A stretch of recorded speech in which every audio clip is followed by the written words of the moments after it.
menurut ayat Quran dan hadis Nabi itu nanti ada bermacam-macam. Ada orang beriman itu yang dimasukkan surga. Ada orang beriman itu yang dimasukkan ke dalam surga. Ada orang beriman itu yang disebut penduduk surga. Kenapa lain-lain, Pak? Karena waktu di dunia amalannya juga lain-lain. Ada orang beriman yang masuk surga.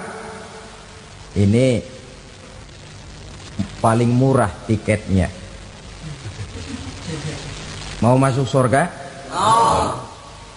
Kata Nabi begini, ma min abdin qala la ilaha illallah thumma mata ala dhalik illa dakhalal jannah. Kalau seorang hamba sudah mengucap dua kalimat syahadat, dia yakin dengan kebenaran kalimat itu sampai matinya, orang itu akan masuk surga. Abi Dzar yang waktu itu diajak bicara heran, ya Rasul kok gampang betul? Iya, walaupun orang itu mencuri, iya, walaupun orang itu berzina, iya. Biar dia mencuri, biar dia berzina, kalau dia sudah mengucap dua kalimat syahadat, dia yakin dengan kebenaran kalimat itu sampai matinya, itu orang akan masuk surga. Jadi masuk surga cukup dua kalimat syahadat, yakin sampai mati, masuk surga. Itu perkara masuk. Tapi kalau pertanyaannya diterusin, masuknya kapan, Pak? Nah, ini lain lagi urusannya.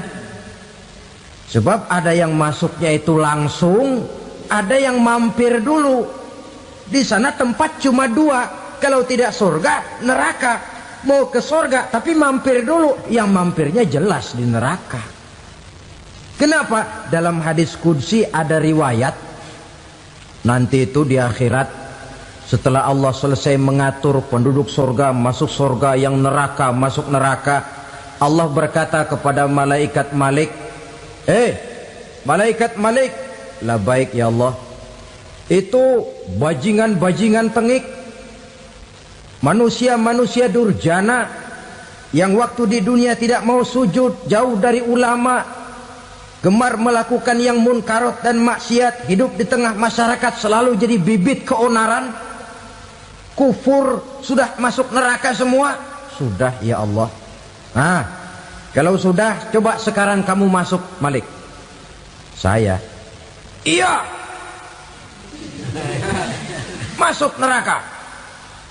Mau apa ya Allah? Kata Allah, akhriju minan nar man kana fi qalbihi misqala habatin min khardalin min iman. Kau masuk neraka, cari di dalam neraka orang-orang yang ada imannya walaupun kecil sebesar biji zarah, angkat mereka keluar.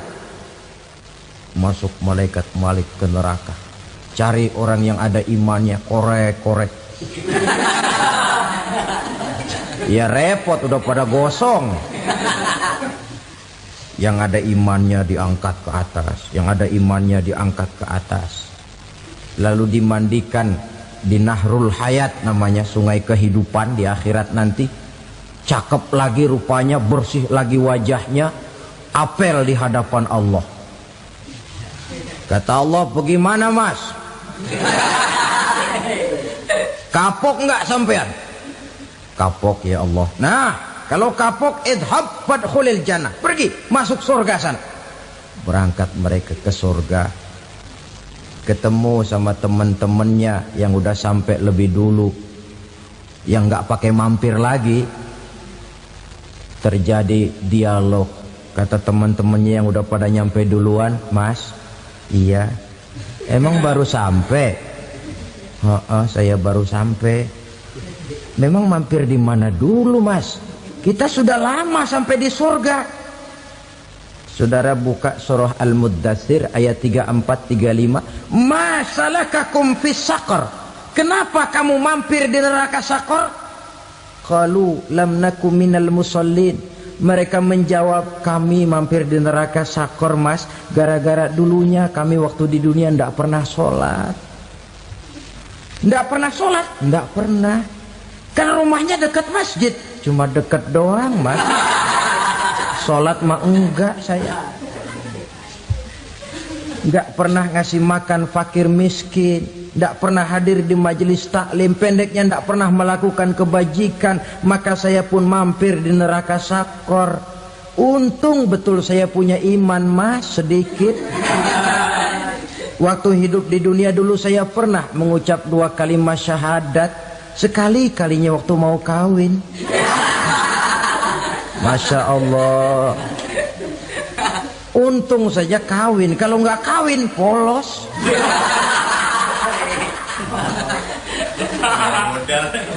Itu juga pengulu sudah setengah mati ngajarin. Asyhadu alla, asyaduaan, asyaduaan.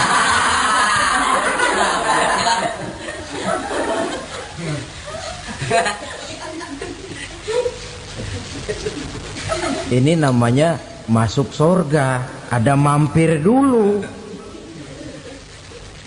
Ada pula orang mukmin itu yang dimasukkan surga. Namanya dimasukkan kan terima beres. Saya masuk ke rumah, jalan sendiri, cari tempat sendiri. Saya dimasukkan ke dalam rumah, terima beres. Pokok ada di dalam, itu dimasukkan namanya. Nggak pakai mampir. Tapi tentu tiketnya lebih mahal ketimbang yang pertama tadi. Apa kata Allah? Innal ladzina amanu wa amilus salihat la ukaffiranna anhum sayyi'atihim wa la udkhilannahum jannah. Sesungguhnya orang-orang yang beriman kemudian beramal soleh, kami hapuskan segala dosa dan kesalahannya, kami masukkan mereka ke dalam surga. Lihat ayatnya, Allah yang memasukkan, kita yang dimasukkan.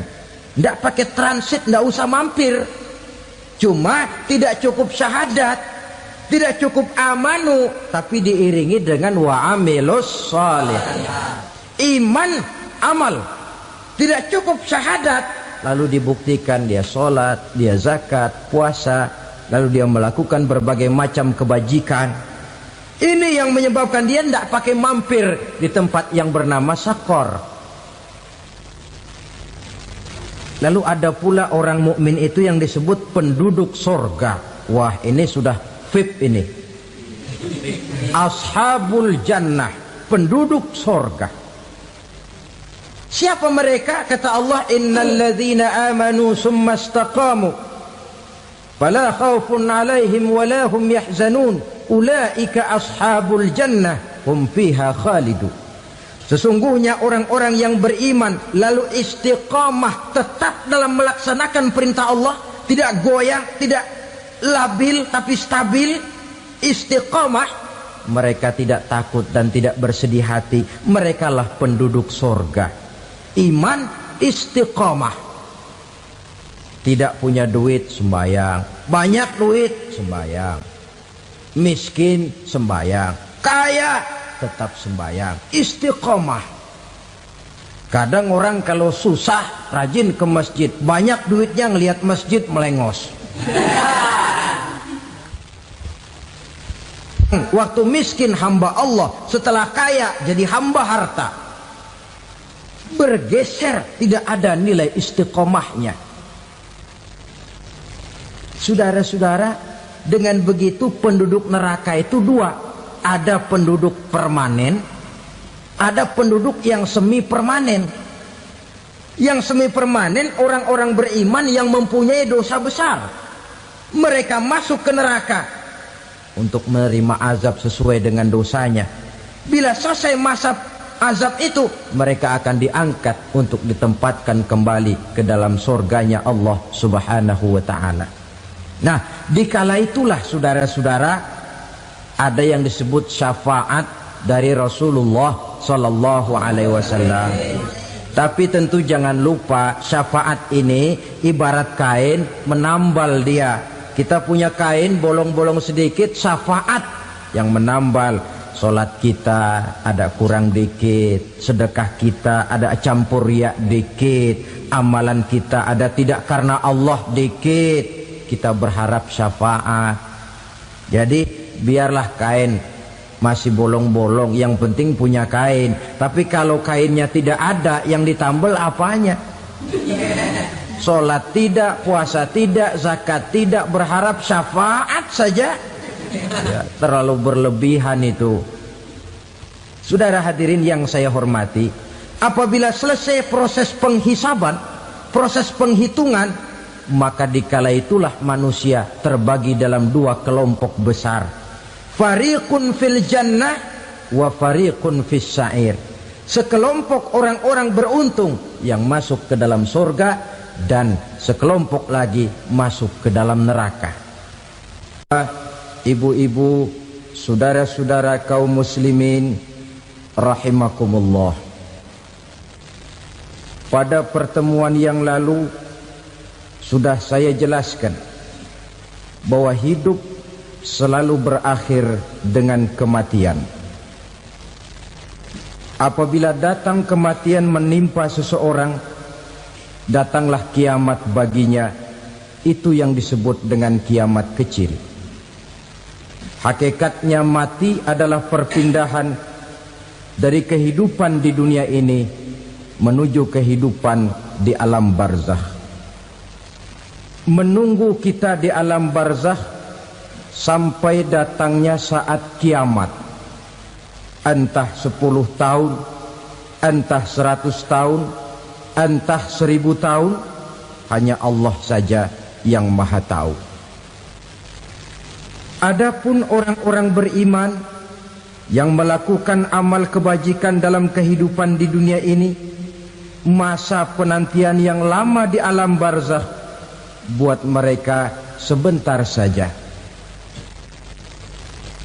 Tetapi bagi orang-orang kafir yang ingkar, yang tidak beriman kepada Allah, yang hidup di dunia cuma menumpuk-numpuk dosa, tentu penantian di alam barzakh akan merupakan waktu yang sangat lama. Bukankah dalam kehidupan kita waktu itu memang relatif? Contoh misalnya, bagi pemuda-pemudi yang sedang duduk asyik memadu cinta, waktu 4-5 jam saja rasanya cuma 4-5 menit. Tenggelam oleh keasikan. Tapi buat orang yang berbaring di rumah sakit, meratap di balik-balik apa itu tembok derita kata lagu, di balik dinding-dinding penjara, sehari bagai seminggu, seminggu rasa sebulan, sebulan boleh jadi rasa setahun. Penantian yang sangat lama. Kapan kiamat itu akan datang? Ini rahasia Allah. Jangankan kita yang orang awam, baginda Nabi sendiri tidak diberitahu oleh Allah kapan kiamat itu akan terjadi. Tetapi sungguh pun demikian, banyak hadis-hadis yang menjelaskan ciri atau tanda-tanda datangnya kiamat. Nah, kalau sudah bicara soal tanda, tanda kiamat itu ada dua. Pertama yang disebut alamatus sughra, tanda-tanda kecil. Ini waktunya masih ada tenggang. Ada yang dinamakan alamatul kubra, tanda-tanda besar. Artinya kiamat sudah diambang pintu. Apa tanda-tanda kecil dari datangnya hari kiamat itu? Misalnya kata Nabi, apabila ilmu sudah diangkat oleh Allah, artinya apabila ulama sudah banyak wafat, minat orang belajar agama berkurang, lalu kebodohan nampak merajalela di mana-mana, zina dikerjakan secara terbuka, minuman-minuman keras jadi kebanggaan, itu termasuk di antara tanda-tanda kecil terjadinya hari kiamat. Apalagi misalnya iza waladatil ammatu rabbataha, apabila budak sudah melahirkan tuan. Apa maksudnya? Ada yang mentafsirkan apabila anak sudah bisa membudaki orang tuanya. Orang tua yang melahirkan dia, yang membesarkan dia, demi setelah si anak besar jadi orang berpangkat, bertitel, berharta, berkedudukan, jadilah orang tua itu budaknya.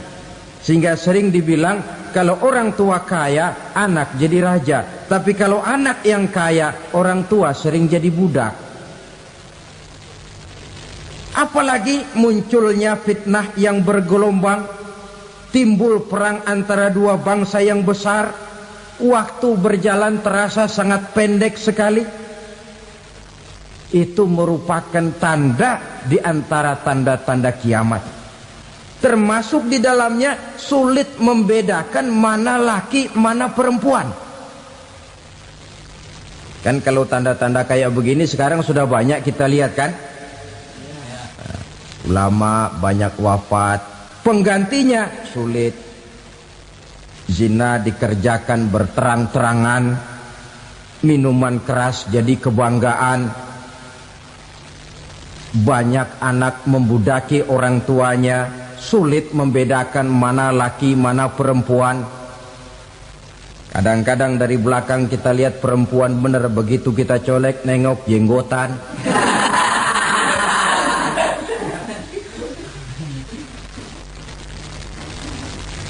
Ini termasuk tanda-tanda kecil. Masih ada tenggang sampai akan terjadinya kiamat itu. Nah, yang dimaksud dengan tanda-tanda besar, ini tanda besar artinya kiamat sudah diambang pintu. Pertama, matahari terbit dari sebelah barat. Apabila matahari sudah terbit dari arah sebelah barat, tertutuplah sudah pintu taubat. Bersabda Nabi kita, la taqumus sa'atu hatta tatlu'a syamsu min maghribiha. Tidak akan datang hari kiamat sampai matahari terbit dari arah sebelah barat. Fa iza tala'at, manakala matahari telah terbit dari arah sebelah barat, wara'ahan nasu, manusia banyak menyaksikan itu, amanu ajma'un, mereka pun lalu beriman. Yang tadinya kafir, yang tadinya ingkar, yang tadinya membangkang, setelah melihat matahari terbit dari sebelah barat, buru-buru beriman, berlomba-lomba mengucap dua kalimat syahadat. Tapi apa yang terjadi? Kata Nabi, wadzalika hina la yanfa'u nafsan imanuha lam takun amanat min qabl. Hari itu adalah hari yang iman sudah tidak berguna lagi bagi seseorang apabila sebelumnya memang dia tidak pernah beriman. Au kasabat fi imaniha khaira, atau beriman tetapi tidak pernah melakukan kebajikan di dalam keimanannya itu. Hari yang sudah kasib, hari yang sudah terlambat, beriman tidak akan ada gunanya lagi. Ini pelajaran buat kita. Sebelum sang surya terbit dari sebelah barat, sebelum nafas sampai di tenggorokan, artinya pintu taubat masih terbuka. Kalau dua hal itu sudah terwujud, nafas sudah sampai di kerongkongan atau matahari sudah terbit dari arah sebelah barat, tertutuplah sudah pintu taubat. Tak ada lagi gunanya pangkat, jabatan, harta, bahkan beriman pun dalam suasana macam itu. Too late, kata orang Kulon. Sudah terlambat. Matahari terbit dari arah sebelah barat. Itu tanda besar, artinya kiamat sudah diambang pintu. Lalu apalagi tanda besar? Munculnya Dajjal. Dajjal artinya pendusta-pendusta yang menyesatkan manusia. Ada dua macam Dajjal, saudara. Ada Dajjal kecil. Ini Dajjal kelas teri. Kalau ini sejak zaman Rasulullah sudah ada itu. Tiap zaman ada. Di zaman Rasulullah misalnya ada yang bernama Aswad al-Unsi dari Yaman. Ada yang namanya Musailamah Al-Kazzab dari Yamamah. Ada yang namanya Ibnu Sayyad dari Madinah. Ini dajjal-dajjal di zaman Rasul. Musailamatul Kazzab memproklamirkan diri jadi nabi dia. Di zaman Rasul masih hidup. Ini dajjal zaman Nabi. Di zaman sahabat muncul dajjal-dajjal. Di zaman kita sekarang ini dajjal-dajjal pun gentayangan. Dajjal-dajjal kelas teri. Kerjanya mendustakan manusia, menyesatkan manusia, memalingkan manusia dari jalan yang benar dan diridhoi oleh Allah Subhanahu wa taala. Adapun yang merupakan tanda besar dari datangnya kiamat, dajjal-dajjal kelas kakap. Pembohong-pembohong besar yang menyesatkan masyarakat manusia berpaling dari jalan Allah mengikuti jalan mereka. Apa sih ciri dajjal itu? Kata Nabi dalam hadis Bukhari Muslim, inna dajjala, sesungguhnya yang namanya dajjal itu yakhruju, satu saat akan muncul mendekati hari kiamat. Wa inna ma'ahu ma'an, si dajjal ini membawa air, wa naran, dan juga membawa api. Dua simbol. Di tangan yang satu dia bawa air, di tangan yang satu dia bawa api. Wa ammal ladzi yarahu an-nasu ma'an fanarun. Adapun yang orang banyak lihat air, hakikatnya adalah api. Yang dilihat api, hakikatnya adalah air. Oleh sebab itu, kalau api yang ditawarkan, ambillah air. Kalau air yang ditawarkan, pilihlah api. Maksudnya apa ini? Ini bahasa simbol, saudara-saudara. Dajjal bicaranya seolah-olah untuk kepentingan manusia. Menawarkan surga. Surga yang dia tawarkan hakikatnya neraka. Hai manusia, kalau kau mau bahagia, jangan dekat-dekat dengan agama. Solat itu tidak efektif dan efisien, tidak produktif dari segi ekonomi itu. Menghadiri majelis taklim cuma buang-buang waktu. Tahajud, tasbih, tahlil, baca Quran, apa itu? Pekerjaan mubazir saja. Hidup ini cuma sekali, masa yang cuma sekali, manfaatkan dengan sebaik-baiknya. Mumpung, dibawanya sifat mumpung tetapi dalam pengertian yang sangat negatif.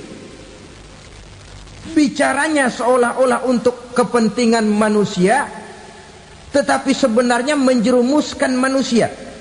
Menawarkan air tapi sebenarnya api. Menawarkan api tapi hakikatnya air. Buat apa kamu sholat?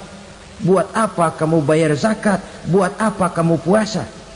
Surga yang dicanangkan dajjal hakikatnya neraka. Neraka yang digambarkan dajjal pada dasarnya adalah surga.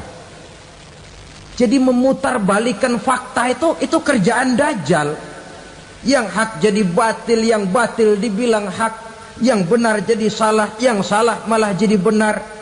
Tuntunan disuruh jadi tontonan, tontonan malah menjadi tuntunan. Itu pekerjaan dajjal profesinya. Zamannya Nabi Adam, dajjalnya kan iblis. Betul? Betul. Apa sih gang kerayuan iblis itu? Allah setelah menciptakan Nabi Adam kan bilang, Adam, kau dan istrimu Hawa tinggal di surga ini. Seluruh fasilitas yang ada di surga persilahkan kau nikmati. Satu yang tidak boleh, jangan coba-coba dekati pohon khuldi. Dekat saja jangan, apalagi sampai memetiknya. Datang dajjal yang namanya iblis ini. Adam, kamu tahu nggak kenapa tidak boleh makan buah khuldi? Ya nggak tahu, pokoknya saya dilarang. Bodoh kamu Dam. Khuldun artinya kekal. Kalau kamu makan itu buah, kau akan kekal di surga buat selamanya. Allah tidak kepengen, maka dilarang kamu makan buah khuldi. Kalau kau ingin kekal di surga Adam, makan saja. Saya bicara begini ini untuk kepentingan kamu Adam. Ini kan ciri-ciri Dajjal. Bicaranya sih seolah-olah untuk kepentingan Nabi Adam, hakikat sebenarnya menjerumuskan Nabi Adam supaya ingkar dan melanggar larangan dari Allah Subhanahu wa ta'ala. Jadi setelah muncul Dajjal, timbul kekacauan-kekacauan di masyarakat. Banyak yang terpengaruh, terpedaya dan terpesona. Termasuk mereka yang memproklamirkan diri jadi nabi, mereka yang memproklamirkan diri jadi rasul di zaman sesudah Rasulullah wafat. Itu adalah Dajjal.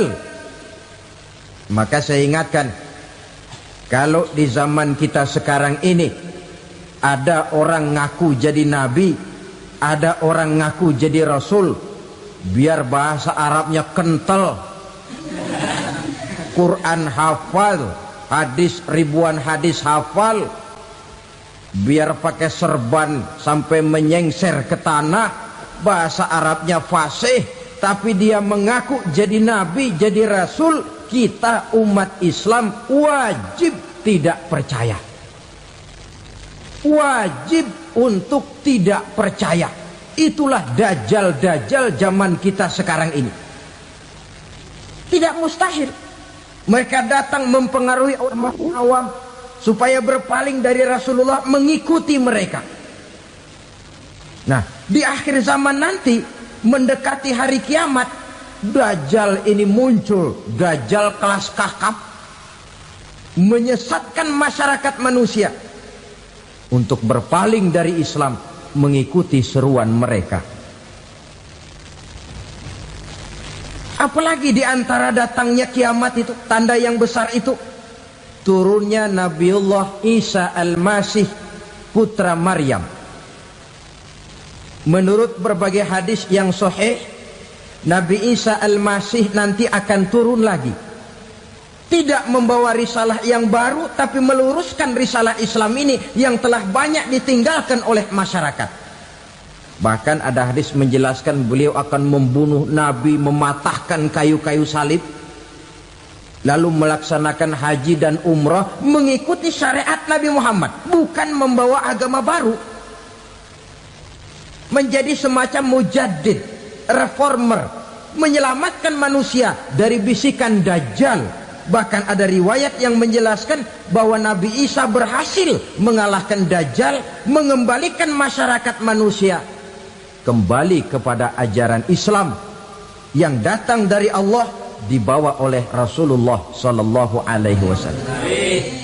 Dengan kata lain, turunnya Nabi Isa bukan sebagai Nabi dan Rasul baru, tetapi mengikuti syariat Nabi kita Muhammad Sallallahu Alaihi Wasallam.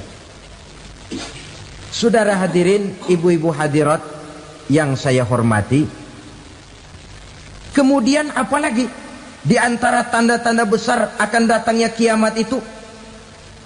Keluarnya asap atau awan. Kata Nabi, inna min asrati sa'ah dukhanan yamla'u ma bainal masyriqi wal maghrib. Di antara tanda-tanda kiamat, munculnya awan antara langit dan bumi. Ini pun diperkuat dalam surah Ad-Dukhan ayat 10. Fartaqib yauma ta'tis sama bidukhanim mubin fayughshan nas hadza azabun alim. Bagi orang-orang yang beriman, mereka biasa-biasa saja. Tapi bagi orang kufur, datangnya asap dan awan ini merupakan azab yang kelewat pedih. Barangkali sedikit mendekati gambaran tentang azab yang pedih ini, saya ingatkan alam pikiran kita kepada peristiwa yang belum lama terjadi. Pernah dengar berita bocornya reaktor nuklir di Chernobyl, Uni Soviet? Pernah dengar? Nah, bocornya reaktor nuklir di Chernobyl yang mengakibatkan ratusan bahkan sangat mungkin ribuan nyawa. Cuma satu reaktor. Bagaimana kalau seluruh cadangan nuklir yang dimiliki oleh para negara adikuasa ini diledakkan? Bahkan yang konon menurut catatan cadangan nuklir yang dimiliki bersama oleh Amerika dan Rusia sekarang ini sudah sanggup memusnahkan 6 miliar manusia, 1,5 kali lebih banyak dari jumlah manusia yang nongkrong di permukaan bumi ini. Saudara-saudara hadirin yang saya hormati, lalu saat mendekati hari kiamat, apalagi tandanya setelah Nabi Isa wafat, pada saat turunnya yang kedua kali, lalu Allah meniupkan angin sejuk, semua orang-orang beriman, orang-orang baik wafat, sehingga penghuni bumi ini cuma tinggal lagi terdiri dari orang-orang kafir. Tidak ada lagi di bumi ini yang bisa mengucapkan Allah. Sehingga dalam hadis qudsi itu ada keterangan, innallaha azza wa jalla yaqulu li Israfil. Allah pernah pesan kepada malaikat Israfil, kata Allah, Israfil, idza sami'ta qailan yaqul Allah Allah fa akhirin nafkhah 40 sanatan ikraman liqailiha. Hai Israfil, apabila kau dengar di permukaan bumi masih banyak orang yang mengucapkan Allah Allah, maka tunda sangkakala kiamat itu 40 tahun. Untuk apa? Ikraman liqailiha, menghormati orang yang mengucapkan Allah Allah itu. Wah, jadi karena sekarang masih banyak yang mengucapkan Allah, besar hatilah kita, masih jauh kiamat itu. Tapi jangan lupa, kiamat pribadi, kiamat kecil itu yang gak kita sangka-sangka. Ajal datang mencabut nyawa, itu kiamat pribadi, dan itu yang pasti kita hadapi, dan itu yang membuat kita tidak boleh bersikap main-main di dalam kehidupan sekarang ini. Saudara hadirin yang saya hormati, tidak ada lagi orang-orang muslim, seluruh penduduk dunia ini kafir. Lalu terciptalah struktur sosial yang berlandaskan prinsip hidup semau gue. Bakal terjadilah prinsip di mana yang kaya menyantap yang miskin, yang kuat menindas yang lemah. Hidup sudah bagaikan di rimba belantara, berlaku hukum rimba, siapa yang kuat dia yang menang, siapa yang lemah menjadi mangsa. Timbul kekacauan, maksiat merajalela, munkarat menjadi-jadi, sehingga isi bumi ini penuh dengan segala macam perbuatan dosa. Tidak ada perlunya lagi alam diperpanjang temponya. Datang saat yang sudah dijanjikan oleh Allah Azza wa Jalla, maka terjadilah yang disebut kiamat kubra, kiamat besar, kiamat ancur-ancuran. Bagaimana kejadian ini dimulai? Dalam surah Az-Zumar ayat 68, Allah Subhanahu wa taala berfirman, wa nufikha fis suri fasa'iqa man fis samawati wa man fil ardi illa man sya'allahu. Maka manakala ditiuplah sangkakala, terkejutlah seluruh yang ada di langit dan seluruh yang ada di bumi. Bila saat kiamat datang, Allah perintah malaikat Israfil, Israfil, tiup sangkakalamu. Ditiuplah sangkakala oleh malaikat Israfil. Yang akibat daripada tiupan itu, seluruh yang ada di langit, seluruh yang ada di permukaan bumi terkejut. Yang ada di langit siapa? Malaikat kan. Bayangin aja kalau malaikat kaget, apalagi kita. Terkejut seluruh makhluk yang ada di bumi, yang ada di langit mendengar suara sangkakala itu. Bunyinya tidak sanggup kita bayangkan dahsyatnya. Ledakan nuklir, ledakan neutron, belum apa-apa ketimbang bunyi sangkakala malaikat Israfil ini. Nah, lalu mendengar bunyi sangkakala ini, gemparlah makhluk, kacaulah alam. Bumi gempa, planet-planet bertabrakan, gunung meletus, air laut tumpah ke darat, angin topan bertiup, halilintar menyambar. Lalu semua yang bernama hidup mati total. Mati bareng tanpa persiapan. La haula wala quwata illa billah. Saya kadang-kadang dalam tafakur bermohon, ya Allah, mudah-mudahan saya enggak nemuin kiamat beneran. Ngeri. Tidak bisa kita bayangkan macam apa suasana seperti itu. Allah saja banyak memberikan gambaran, misalnya Al-Qari'ah, wa mal qari'ah, wa ma adraka mal qari'ah. Kejadian yang menggemparkan. Tahukah kamu apa kejadian yang menggemparkan itu? Yauma yakunun nasu kal farasil mabsus wa takunul jibalu kal ihnil manfus. Pada saat itu manusia berterbangan bagai kupu-kupu, gunung berterbangan seperti kapas ditiup angin. Gunung saja macam kapas, konon lagi manusia. Kematian total, mulai semut sampai gajah mati, jin mati, iblis mati, malaikat mati. Malaikat saja mati. Saudara hadirin yang saya hormati, kematian total yang tanpa persiapan. Orang bilang, Pak, kalau mati bareng begitu yang repot malaikat maut dong ya. Cabut sana, cabut sini.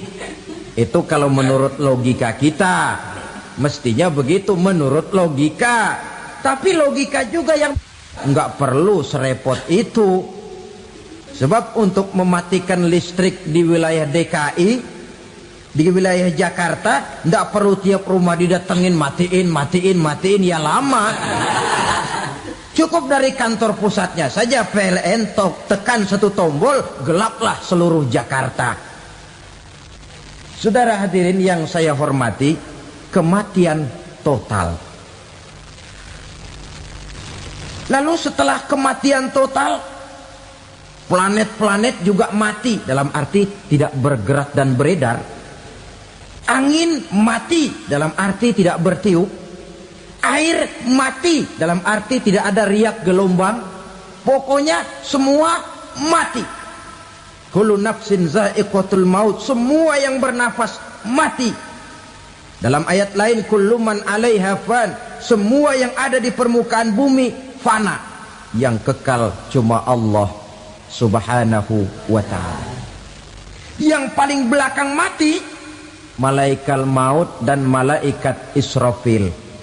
Tapi mati juga sesuai dengan janji Allah. 10 lamanya.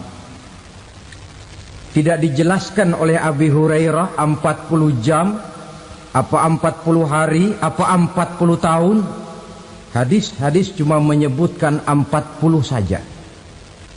Sunyi alam, yang tinggal cuma Allah saja lagi.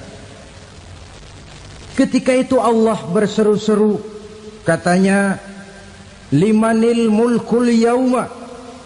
Siapa para penguasa hari ini? Mana itu raja-raja dan penguasa yang dulu mengaku jadi Tuhan? Fir'aun. Mana Fir'aun sekarang? Yang dulu jadi raja, merasa berhasil, sombong, lalu tidak mau turun-turun dari kekuasaannya, sampai kepada puncak kekurang ajarannya mengangkat diri jadi Tuhan. Mana itu Fir'aun? Namrus. Mana sekarang Namrus? La ilaha illa ana. Ternyata tidak ada Tuhan lain selain daripada aku, kata Allah. Proses kemudian, saudara-saudara, turunlah hujan dari langit. 40 lamanya hujan itu. Tidak jelas juga 40 jam apa 40 hari. Setelah air turun membasahi, datanglah tiupan sangkakala yang kedua. Semua yang bernama mati bangkit dari kuburnya masing-masing. Ini yang disebut Yaumul Ba'thi, hari kebangkitan. Allahu Akbar. Pada saat kita bangkit dari kubur kita masing-masing, kumpul di padang mahsyar namanya. Bayangin aja, saya sendiri nggak sanggup bayangin. Manusia sejak zaman Adam sampai zaman kiamat kumpul bareng di tempat sama. Berapa banyaknya itu?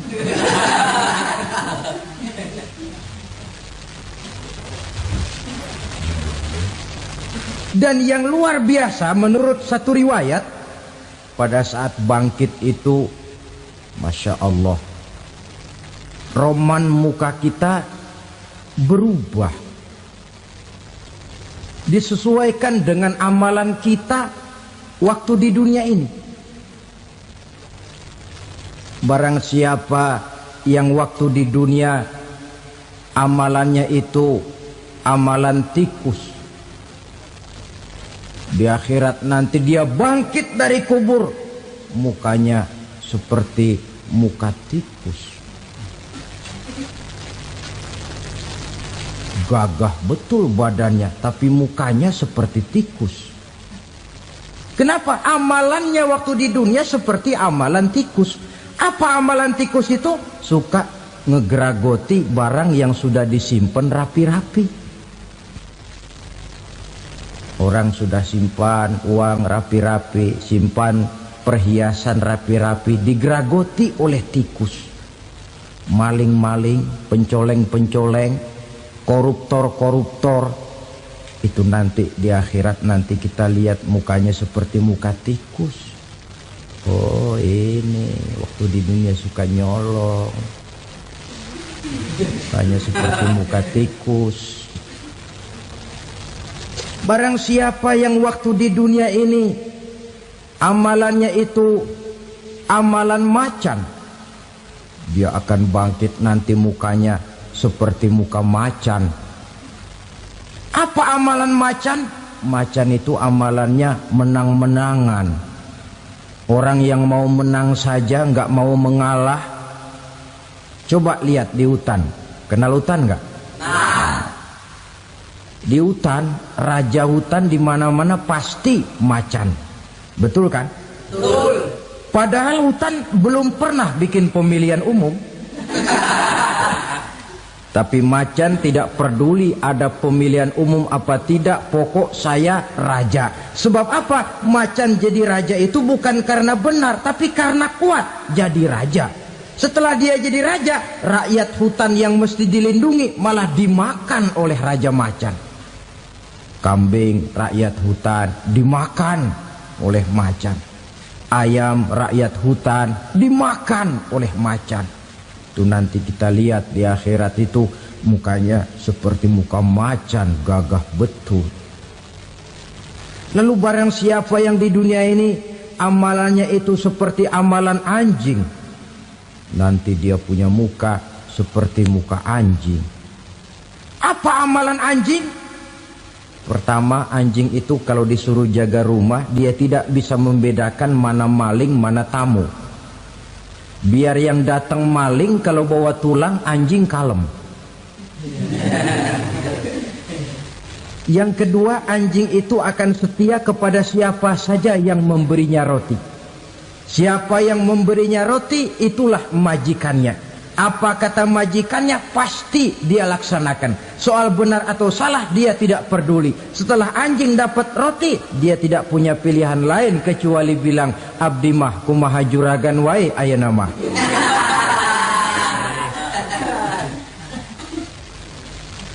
Saudara hadirin yang saya hormati,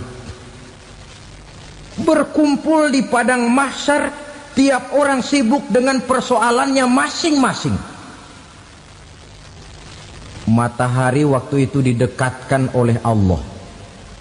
Panas luar biasa. Ada yang saking panasnya itu mencucurkan peluh keringat sampai sebatas mata kakinya. Ada yang keringatnya sampai sedengkulnya. Ada yang keringatnya sampai sepusatnya. Ada yang keringatnya mengalir sampai sebahunya. Ada yang kelelap oleh keringatnya sendiri, sementara orang di sampingnya nggak apa-apa. Bergantung lagi amalan dia waktu di dunia ini. Saudara-saudara,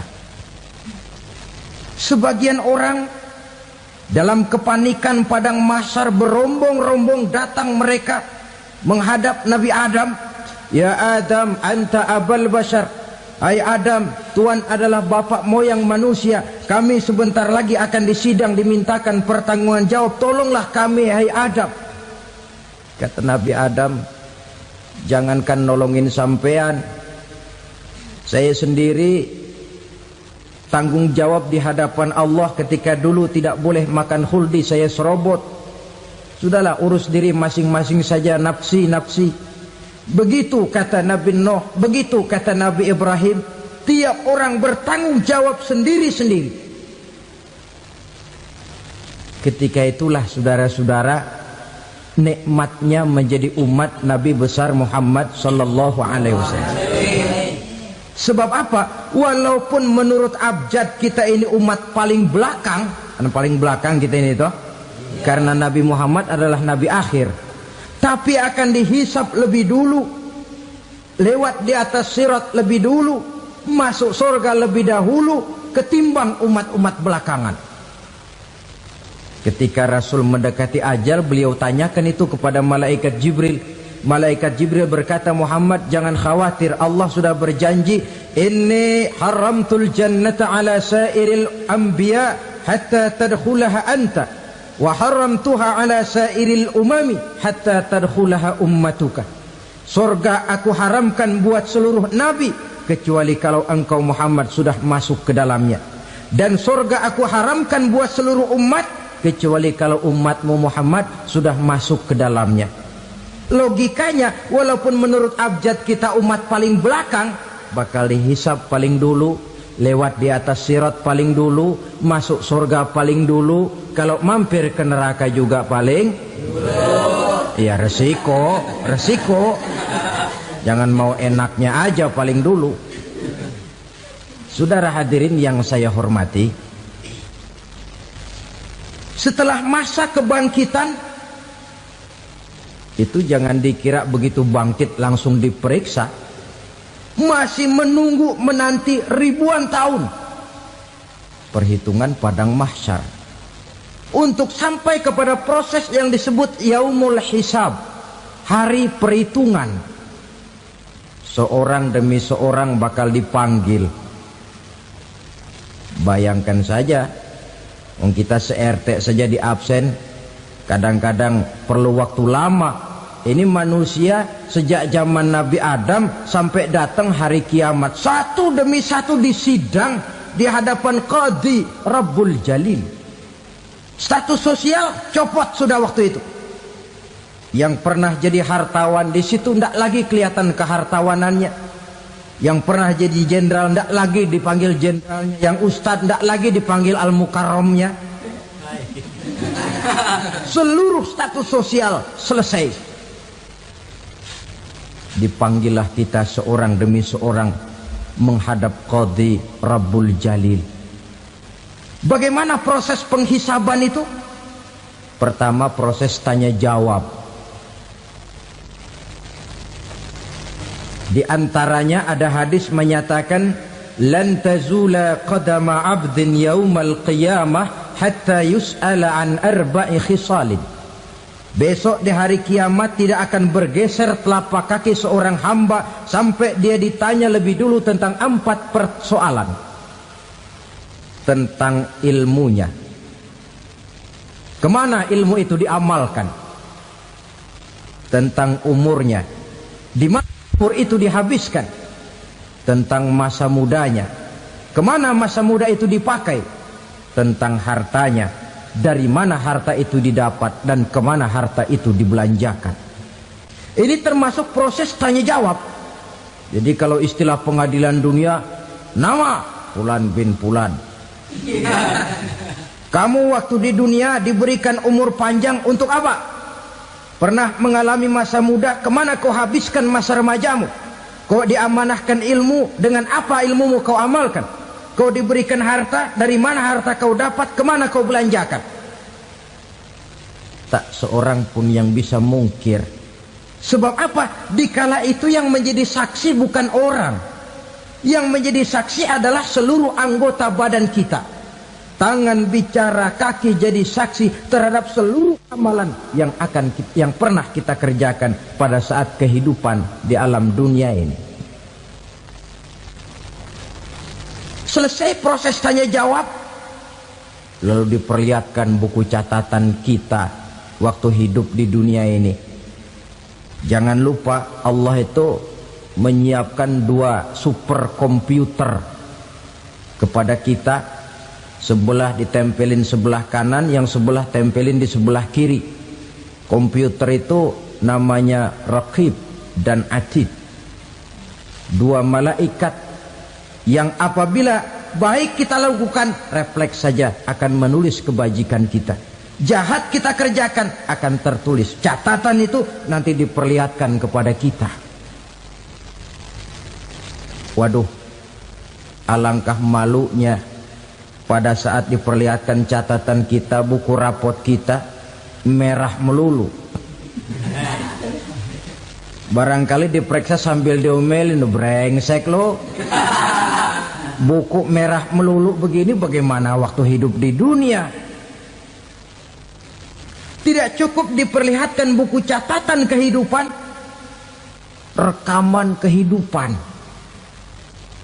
Rekaman kehidupan kita secara utuh sejak terlahir sampai ajal datang merenggut nyawa.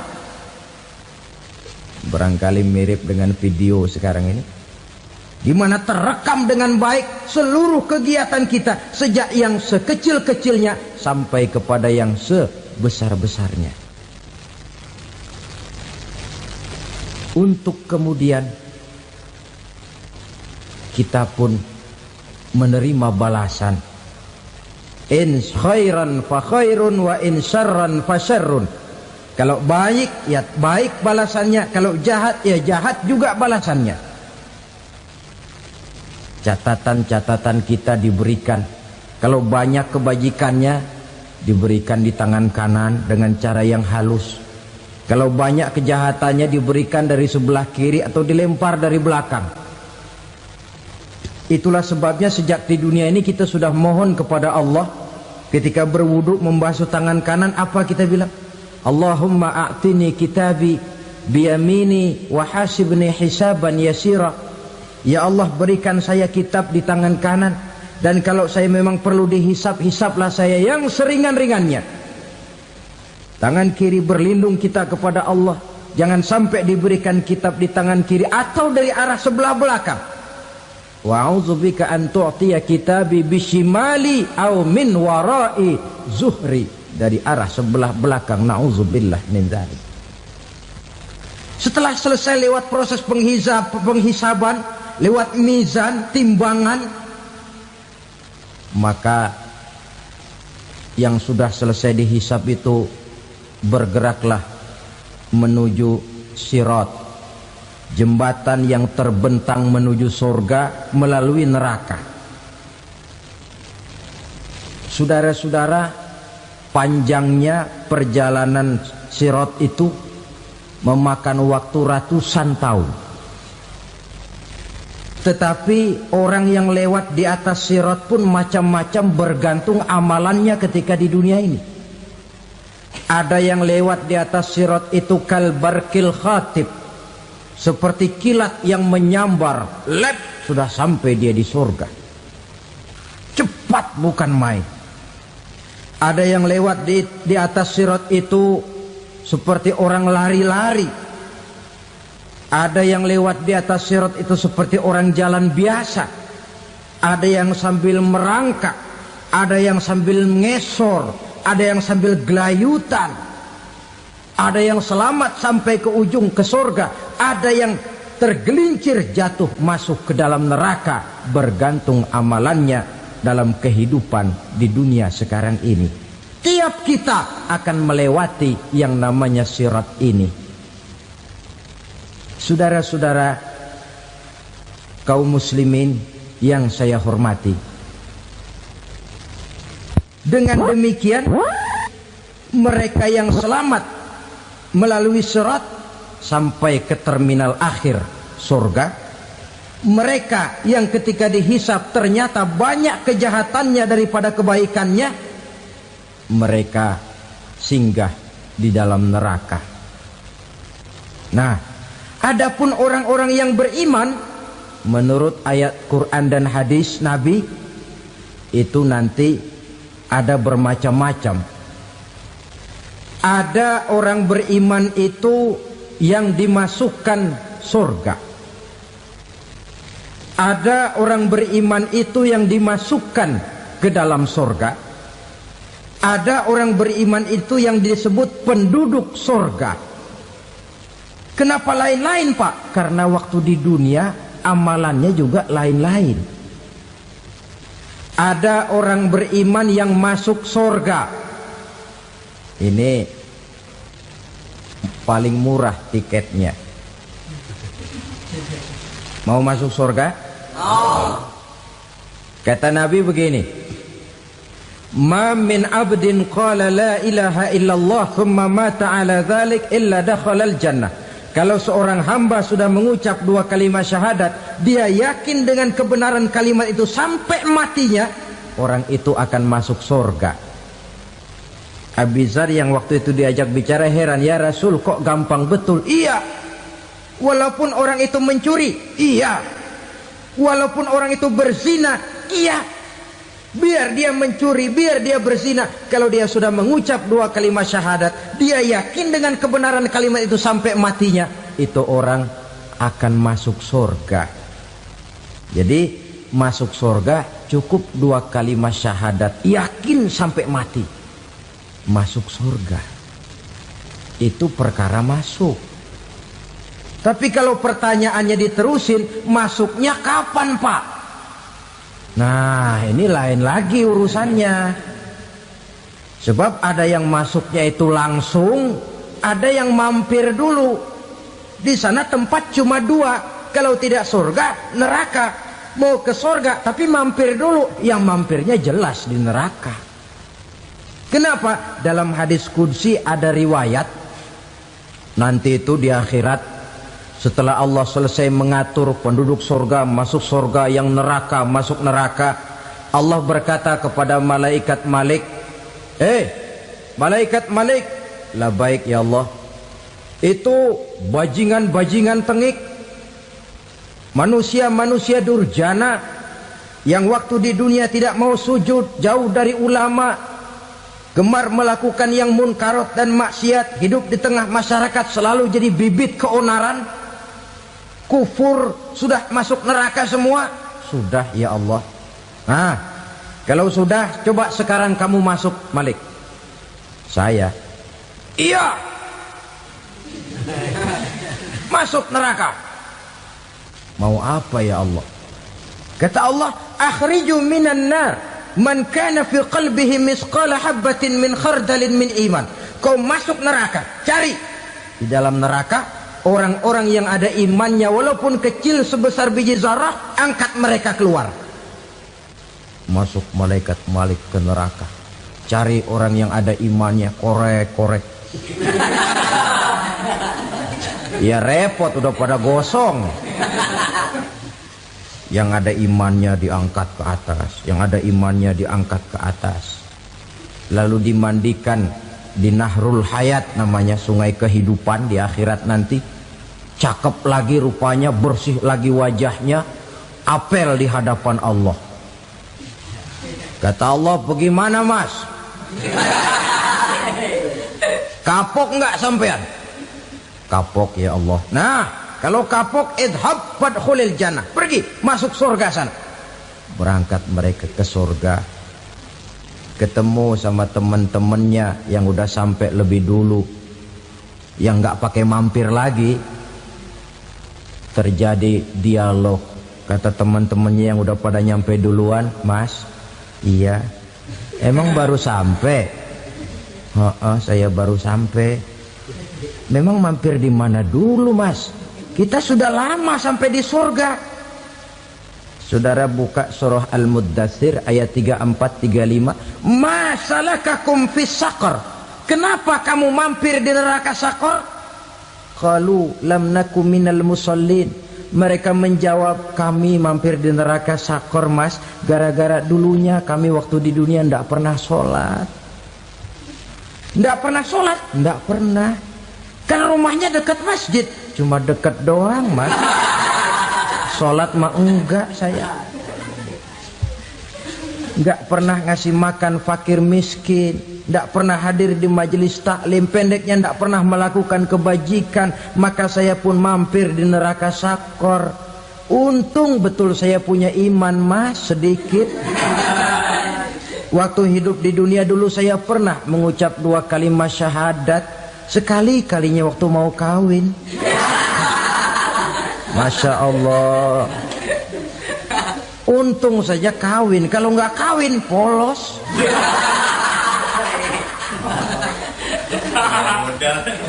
Itu juga pengulu sudah setengah mati ngajarin. Asyhadu alla, asyaduaan, asyaduaan.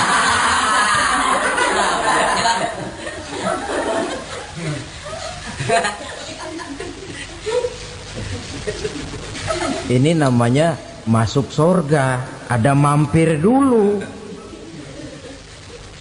Ada pula orang mukmin itu yang dimasukkan surga. Namanya dimasukkan kan terima beres. Saya masuk ke rumah.